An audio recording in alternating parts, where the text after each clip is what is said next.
नमस्कार मित्रांनो, मी स्वाती तोरसेकर एशा पृथ्वीमध्ये तुमचं स्वागत करते. अगदी निवडणुकीच्या तोंडावर म्हणा किंवा थोडंसं आधी मी एक व्हिडिओ केलेला होता, की ट्रम्प जिंकले काय किंवा कमला हॅरिस जिंकल्या काय? दोन्हीही प्रकारच्या परिस्थितीमध्ये अमेरिका हा देश म्हणून संकटात आहे आणि हे संकट जे आहे ते कोणाच्या विजयाने दूर होणारं नाहीये. म्हणजे तुम्ही जर का ट्रम्पचे समर्थक असाल किंवा तुम्ही कमला हॅरिसचे समर्थक असाल आणि जर का सुस्कारा सोडणार असाल, की चला झालं आता ट्रम्प जिंकले, आता हा देश सुरळीत चालेल, त्यांनी जी काही धोरणं सांगितलेली आहेत त्या धोरणानुसार चालेल, असा तुमचा समज असेल किंवा तुम्ही कमला हॅरिसचे समर्थक असाल आणि तुम्ही म्हणा अगदी समजा तुम्ही ट्रम्पच्या समर्थक आहात आणि कमला हॅरिस जिंकल्या असत्या, तरी तुम्ही म्हणला असता ठीक आहे, तिचा जो काही अजेंडा आहे तो ती राबवेल आणि 4 वर्ष आता ह्या पद्धतीने देश चालणार आहे. एवढी तुम्ही मनाशी कुणगाट बाळगू शकला असतात. परंतु ते तेवढं सोपं आणि सुरळीत उरलेलं नाहीये आणि ह्याची पूर्वसूचना देण्यासाठी म्हणूनच तो व्हिडिओ मी केलेला होता. आणि याचं कारण असं आहे, की अमेरिका ज्या पद्धतीच्या एकंदरीत मानसिक विभाजनामधून जाते आहे, त्यातून हे सिद्ध होतं, की कुठलाही गट जिंकला तरी सुद्धा दुसरा गट जो आहे, तो शांत बसायला तयार होणार नाही. आता एक गोष्ट स्पष्ट आहे, की ट्रम्प यांना इलेक्टोरल व्होट्स मिळाली, त्यांना पॉप्युलर व्होट्स मिळाली, त्यांच्या बाजूनी सिनेट गेलंय, त्यांच्या बाजूनी हाऊस ऑफ रिप्रेझेंटेटिव्ह सुद्धा त्यांच्या बरोबर आहे. रिपब्लिकन पक्षाबरोबर आहे. म्हणजे निर्विवाद विजय मिळालेला आहे असं आपण म्हणू शकतो. पण असं असलं तरी सुद्धा संपूर्णपणे अल्पमतात गेलेली डेमोक्रॅटिक पार्टी जी आहे, ती आपली शस्त्र खाली ठेवायला तयार नाही आणि ह्याच्यासाठी ते काय-काय पावलं उचलू शकतात ह्याची पूर्वकल्पना मी केलेली होती. सगळे मुद्दे त्या व्हिडिओत टाकले नाहीत, कारण अनेकांना असं वाटतं, की मी काहीतरी कॉन्स्पिरसी थिअरी बोलत असेन किंवा माझ्या कल्पनाशक्तीला ताण देऊन काही मुद्दे तुमच्यासमोर मांडत असेल. परंतु तुम्हाला सांगते, की अल्पावधीमध्ये म्हणजे काही दिवस सुद्धा संपलेले नाहीये. आणि त्याच्या अगोदरच 2 घटना अशा घडलेल्या आहेत अमेरिकेमध्ये, की पुढच्या संकटाचं, वादळाचं संकट येत आहे आणि त्याची चाहूल तुम्हाला त्या 2 घटनांमध्ये बघायला मिळेल. आणि त्याच्यासाठी हा छोटासा का होईना पण एक व्हिडिओ करते आहे. त्याचं महत्त्व जे आहे ते तुम्हाला निश्चित लवकरच समजेल. मंगळवारी मतदान होतं आणि मंगळवारी रात्री मतमोजणीला सुरुवात झाली. मतमोजणी पुरी होऊन इलिनॉय हे जे राज्य आहे त्या राज्यामध्ये अर्थातच कमला हॅरिस पुढे होत्या. हे एक नेहमीचं ब्लू स्टेट आहे म्हणजे ते कायम डेमोक्रॅट्स बरोबर असतं. बरेचदा असतं डेमोक्रॅट्स बरोबर. तर तिथे कमला हॅरिस यांनाच मताधिक्य मिळालं. पण असं असलं तरी देखील एकंदरीतच मी म्हटलं तसं इलेक्टोरल व्होट्स असतील किंवा पॉप्युलर व्होट्समध्ये डोनाल्ड ट्रम्प हे पुढे गेलेले आहेत हे आपण बघितलं. पण ही गोष्ट जी आहे ती अमेरिकेमधले त्यांचे जे विरोधक आहेत, ते केवळ डेमोक्रॅट पक्षामध्ये नाहीयेत ना, डेमोक्रॅट पक्षाच्या बाहेर सुद्धा काम करताना तुम्हाला दिसतायत. अशांना हा विजय जो आहे तो पचनी पडलेला नाही. तर ही गोष्ट जी आहे ती भारतीयांना न समजणं इतकं अजिबात कठीण नाहीये. इथे सुद्धा ज्यावेळी मोदींना संपूर्ण बहुमत मिळालं तर 282 असेल किंवा 302 असतील मतं. त्यावेळी देखील विरोधक अशा पद्धतीने, अशा आविर्भावात, अशा आवेशामध्ये बोलत होते, की जणू काही मोदींचा सपशेल पराभव झालेला आहे आणि विरोधकच जिंकलेले आहेत. माध्यमं सुद्धा अशाच पद्धतीने रिपोर्टिंग करत होती, की कोणालाही वाटेल, की अरे विरोधक फारच बलशाली आहेत या देशात, फारच शक्तिशाली आहेत. म्हणजे अगदी मोदींना म्हणजे काय, की आता एक नुसता राजीनामा द्यायचा त्या राष्ट्रपतीकडे आणि पाय उतार व्हायचं. अशी परिस्थिती जी आहे, असं वर्णन करून आपल्याला सांगितलं जात होतं. आता तर आणिकच झालंय कारण 240 जागा मिळाल्या आहेत. स्वबळावरती मोदी सरकार सत्तारूढ झालेलं नाहीये. तेव्हा अशा परिस्थितीमध्ये तर ह्यांना जे म्हणतात ना, चेकाळल्यासारखे झालेले आहेत. आपण सगळीकडे बघतोय ते चेकाळलेपण जे आहे, ते आता अमेरिकेत तुम्हाला दिसणार आहे. त्या दोघांमधलं साम्य जे आहे ते अगदी उघड आहे. दुसरा आपला जो विरोधक आहे, त्याला काय म्हणायचं? एकाधिकारशाहीवाला हुकुमशहा म्हणायचं. अमेरिकेमध्ये तर हुकुमशहापर्यंत सुद्धा लोक थांबले नाहीत. ट्रम्प यांना हिटलर म्हणून मोकळे झाले. लक्षात घ्या, हिटलर म्हणून मोकळे झाले ते. अगदी एक्झॅक्ट सेम पावलं जी आहेत ती तुम्हाला दोन्हीकडे दिसतात आणि दोन्हीचा अजेंडा म्हणजे दोघांचाही अजेंडा लिहिणारा माणूस एकच असावा आणि तो अर्थातच सगळे म्हणतात त्याप्रमाणे सोरोस असावा, असा एक अंदाज सतत व्यक्त केला जातो. तेव्हा हे साम्य जे आहे ते दुर्लक्षणासारखं नाहीये आणि म्हणून आता सुद्धा 99 जागा जरी मिळाल्या असल्या काँग्रेस पक्षाला, भाजपला 240 जागा मिळाल्या असल्या, तरी बॅकडोर काय म्हणतात त्यानुसार मोदींना खाली खेचण्याची तयारी जसे हे लोक इथे करत होते, जे त्यांनी बांगलादेशामध्ये घडवून दाखवलं. संपूर्ण बहुमताने जिंकलेल्या शेख हसीना वाजेद यांना तिथून परागंदा व्हावं लागलं आणि त्यांच्या विरोधकांनी देश हातामध्ये घेतला. खरं म्हणजे विरोधकांनी सुद्धा नाही, अमेरिकेच्या बावल्याच्या हातामध्ये तो देश आला. आणि तशीच परिस्थिती इथे मोदींची करायची होती.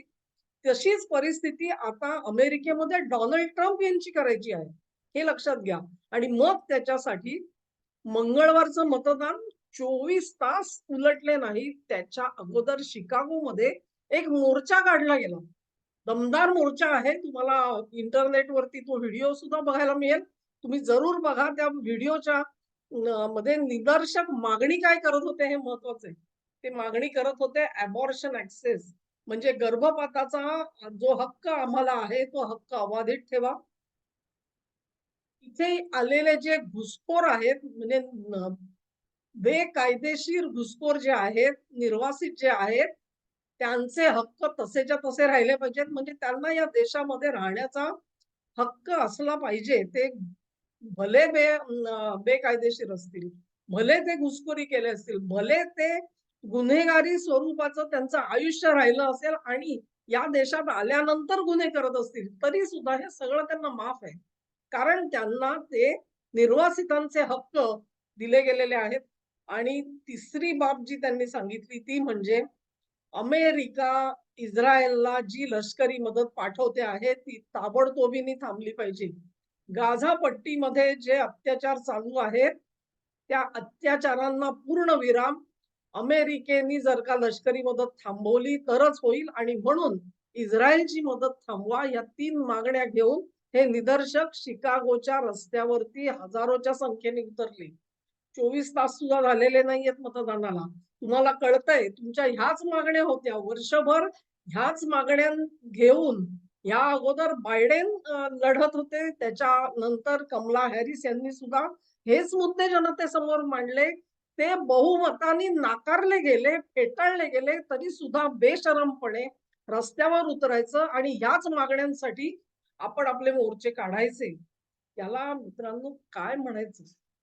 काय म्हणायचं? त्याचाच अर्थ काय लक्षात घ्या तुम्ही, की जर का इथून पुढे इमिग्रंट्सना परत पाठवायचं म्हणजे त्यांची हद्दपारी करायची हा निर्णय डोनाल्ड ट्रम्प यांनी दिलेला आश्वासन आहे. या आश्वासनाच्या बेसिस वरतीच तर त्यांना जनतेने निवडलेलं आहे. 1 नंबरचा मुद्दा होता आत घुसलेले बेकायदेशीर निर्वासित. त्यांना जर का आता परत पाठवण्याचा निर्णय ट्रम्प सरकारने घेतला तर त्याच्या विरोधामध्ये तिथे निदर्शनं होतील आणि आज ही निदर्शनं शांततापूर्ण होती. याच्यानंतर ती निदर्शनं शांततापूर्ण राहतीलच असं नाही. भारतामध्ये आपण बघितलंय आंदोलनजीवी, ज्यांना मोदी आंदोलनजीवी म्हणतात, ते हिंसक आंदोलनं करू शकतात केवळ भारतात नाही तर अमेरिकेत सुद्धा. तुम्ही म्हणाल की अमेरिकेमध्ये कायद्याचं राज्य आहे, तिथे कोणी असं काही करू शकेल का? मित्रांनो, काही राज्यांमध्ये डेमोक्रॅट सत्तेवरती आहेत. डेमोक्रॅट सत्तेवरती आहेत आणि त्याच्यामधल्याच मॅसॅच्युसेट्स मधल्या गव्हर्नर बाईसाहेब ज्या आहेत, त्यांचं नाव तुम्हाला सांगते. त्यांनी ऑलरेडी सांगितलेलं आहे की आम्ही ही जे स्टेप घेत आहे ट्रम्प सरकार, त्याच्याशी आम्ही कोऑपरेट करणार नाही. मॅसॅच्युसेट्सच्या गव्हर्नर मॉरा हिली असं त्यांचं नाव आहे, हिली किंवा हिली. तर ह्यांनी स्पष्टपणे MSNBC ला एक मुलाखत दिली. त्याच्यामध्ये त्याचा होस्ट होते लॉरेन्स ओ डॉनेल. तुम्ही आणि बुधवारी दिलेली मुलाखत आहे लक्षात घ्या. म्हणजे मंगळवारचं मतदान 24 तास उलटण्याच्या आत मुलाखत आलेली आहे, की डोनाल्ड ट्रम्प यांनी जर का मास डिपोर्टेशन म्हणजे एक जात सर्व निर्वासितांना परत आपल्या मायदेशी पाठवण्याचं जर का पाऊल उचललं, तर मॅसॅच्युसेट्स राज्याचे पोलीस त्यांना मदत करणार नाहीत. फेडरल एजन्सीजनी जर का असं काही करायचं म्हटलं, तर राज्यामधले पोलीस त्यांच्या सोबत ऍक्शन मध्ये सहाय्याला जाणार नाहीत. ही भूमिका साध्या माणसाने घेतलेली नाही. मॅसॅच्युसेट्सच्या गव्हर्नर बाईसाहेब मॉरा हेली यांनी ही भूमिका घेतलेली आहे. आता तुम्ही लक्षात घ्या, की अशी भूमिका जी आहे ती संपूर्ण जो ज्याला न्यू इंग्लंड भाग म्हणतात तिथे तर बहुतांशी डेमोक्रॅट्स निवडून आलेले आहेत. मग ते तुमचे अनेक मेन मधले काही एखाद दुसरा रिपब्लिकन आलाय बहुतेक, पण उरलेले तर डेमोक्रॅट आहेत. व्हर्मॉन्ट असेल आणि इतर सर्व राज्य जी आहेत तिथली ती राज्य असतील, न्यूयॉर्क असेल, न्यूजर्सी असेल, हा डेलावेअर असेल, ह्या बाजूला कॅलिफोर्निया, ऑरेगॉन आणि वॉशिंग्टन असेल, ही सगळी जी राज्य आहेत इथे जाऊन हे बेकायदेशीर निर्वासित त्यांचं पुनर्वसन केलेलं होतं. कुठे केलं होतं? जिथे जिथे डेमोक्रॅट गव्हर्नर आहे तिथे तिथे त्यांना पाठवलं गेलेलं होतं. याचा अर्थ असा की कदाचित त्या काळापासून ह्या नेत्यांना माहिती होतं की निवडणुकीत आपला पराजय होऊ शकतो. पराजय झाला तर निवडून येणारे डोनाल्ड ट्रम्प हे एक जात सर्व निर्वासितांना परत पाठवण्याचा निर्णय घेऊ शकतात आणि तसा निर्णय घेतला तर हे निर्वासित जे आहे ते आपल्या राज्यात ठेवा, जेणेकरून आपण आपल्या राज्यामधले जे स्थानिक पोलीस आहेत ते त्यांच्या दिमतीला उपलब्ध करायचे नाही.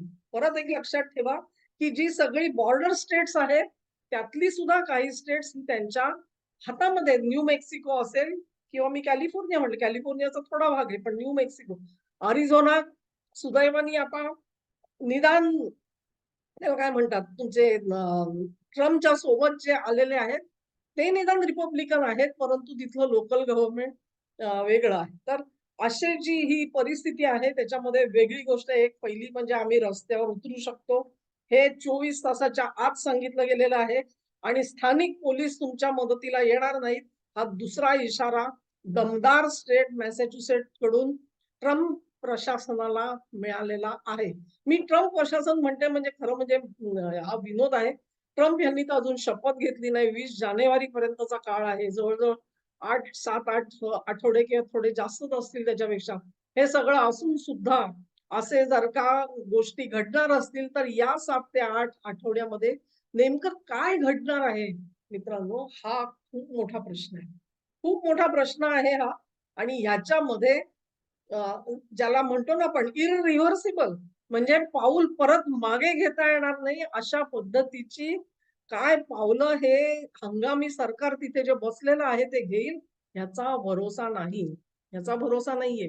आणि ही पावलं जी मी आत्ताची सांगतेय ती तर घरातल्या घरातल्या राजकारणाची आहेत. पण आंतरराष्ट्रीय पातळीवरती सुद्धा अशीच काही विचित्र पावलं घेतली गेली तर काय होईल ह्याचाही विचार करा.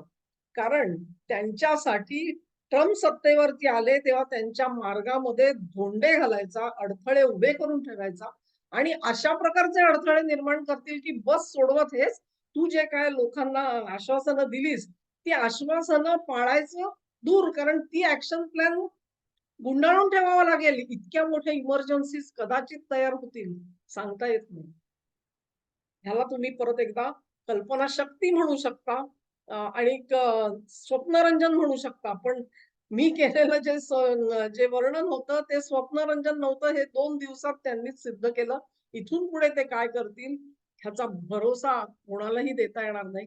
आणि म्हणूनच अमेरिकन मित्रांनो, काळ संकटाचा आहे, काळ धैर्याचा, तुम्ही धैर्य ठेवण्याचा आहे. तुम्ही जर का मत दिलं असेल डोनाल्ड ट्रम्प यांना तर त्यांच्या सोबत राहण्याचा आहे. कारण या सरकारला अतिशय कठोर आणि कडक पावलं उचलावी लागणार आहेत आणि जर तुम्ही त्या सरकारच्या समर्थनार्थ नसाल तर त्या सरकारचे पाय लुळे पडतील. लक्षात ठेवा, आजच्या घडीला सुद्धा प्रशासन जे आहे ते एकंदरीतच इकोसिस्टीम, केवळ प्रशासन नव्हे, ते डेमोक्रॅट्सकडे झुकलेलं प्रशासन आहे, डेमोक्रॅट्सकडे झुकलेली इकोसिस्टम आहे. ह्यांच्याशी लढा देत ट्रम्प ह्यांना आपली आश्वासनं पुरी करायची आहेत. तेव्हा संघर्षाचा काळ सुरू झालेला आहे.